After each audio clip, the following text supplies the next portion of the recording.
Un étrange lac est apparu en Inde il y a 52 000 ans. Il s'est formé comme ça, littéralement sorti de nulle part. C'était un mercredi, je crois. Pendant des dizaines de milliers d'années, les gens ont inventé diverses histoires effrayantes sur ce lac. Certains habitants croient que cet endroit a été maudit. D'autres pensent que le fond du lac cache la porte des enfers.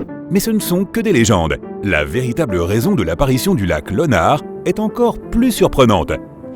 Au début, les scientifiques étaient persuadés que le lac était un ancien cratère d'un volcan éteint depuis longtemps.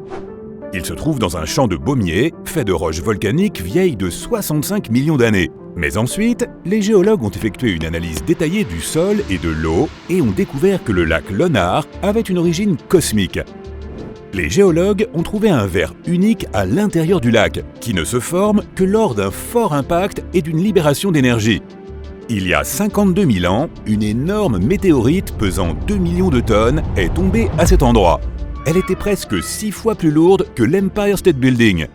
La puissance de frappe était si élevée que la roche volcanique a fondu et s'est transformée en verre. Peut-être que le fond de ce lac contient encore des particules de cette météorite géante qui a volé jusqu'à nous depuis les profondeurs de l'espace lointain.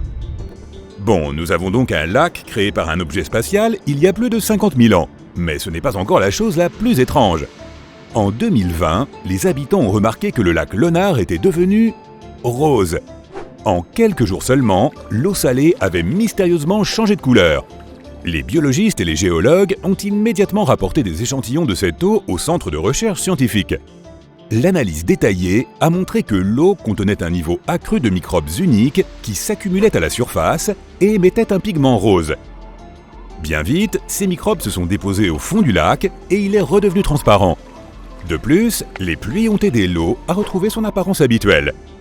Ces microbes colorent le lac et rendent le plumage rose des flamants encore plus éclatant. Les oiseaux se nourrissent dans le lac Lonar et absorbent ces bactéries roses. Aujourd'hui, le lac Lonar est un site populaire auprès des touristes. Mais ce n'est pas la seule chose qui peut te surprendre en Inde. Notre prochain arrêt est un petit village d'environ 2600 habitants situé dans une forêt tropicale torride.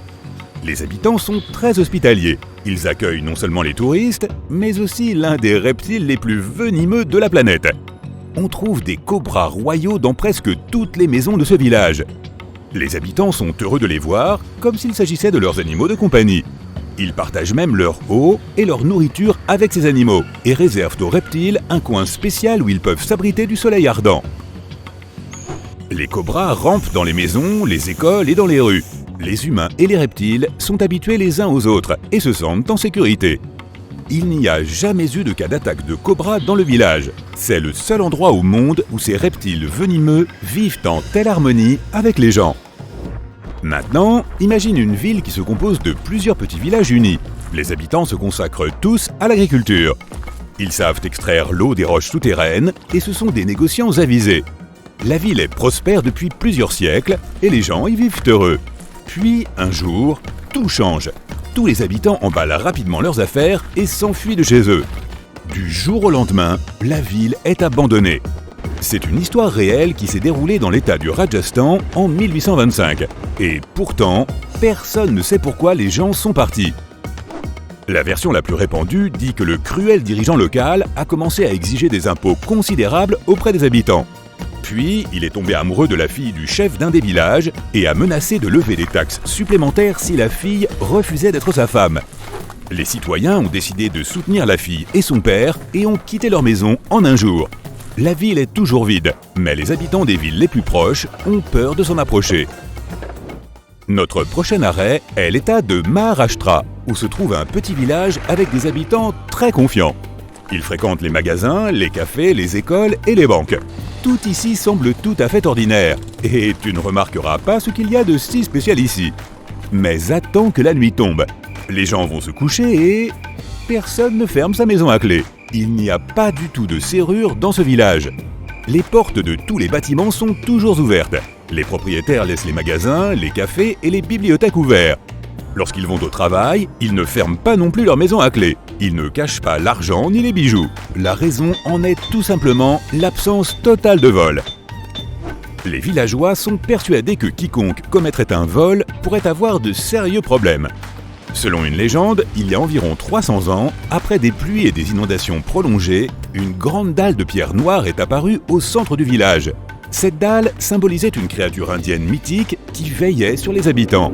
À un moment donné, les gens ont cessé de verrouiller leur maison car ils savaient que personne n'oserait commettre un vol en présence de cette créature. En 2015, un poste de police a été ouvert, mais presque personne n'a signalé d'incident depuis. Le bâtiment n'a même pas de porte car la police n'y détient personne. Un autre endroit fantastique en Inde est un village de l'état d'Assam. Des centaines d'habitants se préparent ici pour une fête inhabituelle de temps en temps. Ils organisent une magnifique cérémonie de mariage. Ils dressent les tables, s'habillent avec de beaux costumes et apportent des cadeaux. Et tout cela pour les jeunes mariés.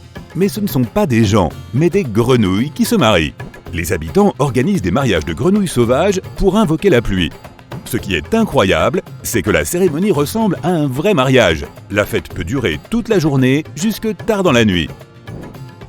Il existe une île dangereuse et inaccessible en Inde, dans le golfe du Bengale. On l'appelle l'île de North Sentinel.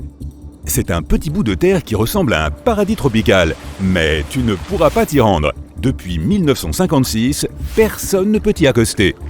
Les gardes-côtes naviguent autour et patrouillent la zone en permanence, afin de protéger la tribu locale des sentinelles. Cette tribu vit isolée du monde entier. Ils ne connaissent pas les technologies modernes, Internet ou la télévision.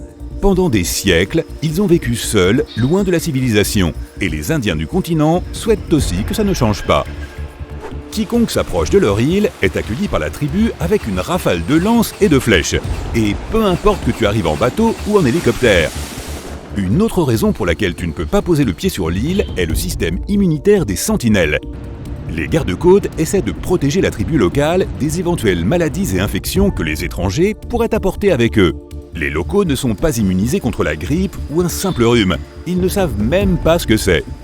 De plus, il y a des récifs coralliens et du calcaire autour de l'île, ce qui complique considérablement le passage des grands navires.